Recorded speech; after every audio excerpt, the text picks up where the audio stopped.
La température. Il est également important de se souvenir, en fait, que le point de congélation de l'eau, donc, en fait, que la température à laquelle l'eau va passer de l'état liquide à solide est de 0 degré Celsius. Puis, le point d'ébullition de l'eau, donc, qui va passer d'un état liquide à gazeux, est de 100 degrés Celsius.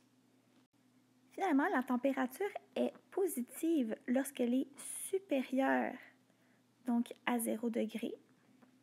Puis, elle est négative lorsqu'elle est inférieure à 0 degré Celsius. Maintenant, pour trouver l'écart entre deux températures positives, il faut soustraire les deux températures. Donc, j'ai fait l'exemple de 25 degrés Celsius et 5 degrés Celsius. Si je devais en fait calculer l'écart, je vais vous dessiner un peu, ça ressemblerait à quoi. Donc, pour commencer, notre 25 degrés Celsius, on va dessiner notre thermomètre. On va monter là, ici. Est-ce que j'arrête ici? Non, car c'est moins 25. Donc, il faut vraiment que j'aille jusque dans le positif à 25 degrés Celsius.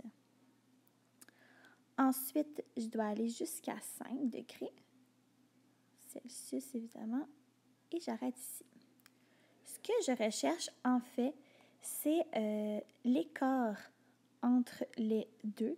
Donc, on est ici pour le 25 degrés Celsius et on est ici pour le 5 degrés Celsius. Moi, ce que je cherche, c'est l'écart entre les deux. Donc, je vais venir soustraire et je vais faire 25 degrés Celsius moins 5 degrés Celsius. Ça va me donner 20 degrés Celsius. Donc, l'écart entre mes deux températures positives est de 20 degrés Celsius. Pour mesurer maintenant l'écart entre une température positive et une température négative, on va devoir additionner le nombre de degrés qui sont au-dessous de 0 au nombre de degrés qui sont au-dessus de 0.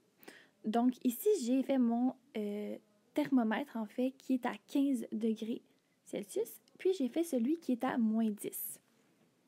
Je vais donc vous montrer. Donc, on m'a dit d'additionner le nombre de degrés qui sont au-dessous de 0. Donc, si on regarde ici, 0 est ici. Le nombre de degrés qui se retrouve au-dessous de 0, c'est 10 degrés.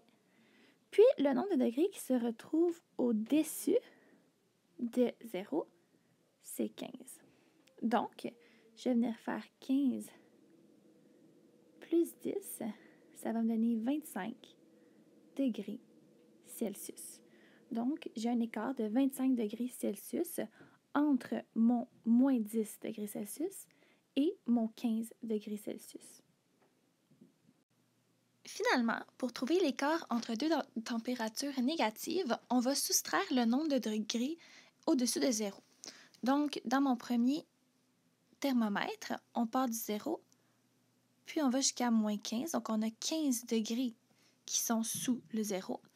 Puis, pour l'autre, on part de 0, on descend à 5, donc on a 5 degrés sous le 0. On va donc faire 15 moins 5, puis ça va nous donner 10 degrés Celsius. Donc, ils ont un écart de 10 degrés Celsius.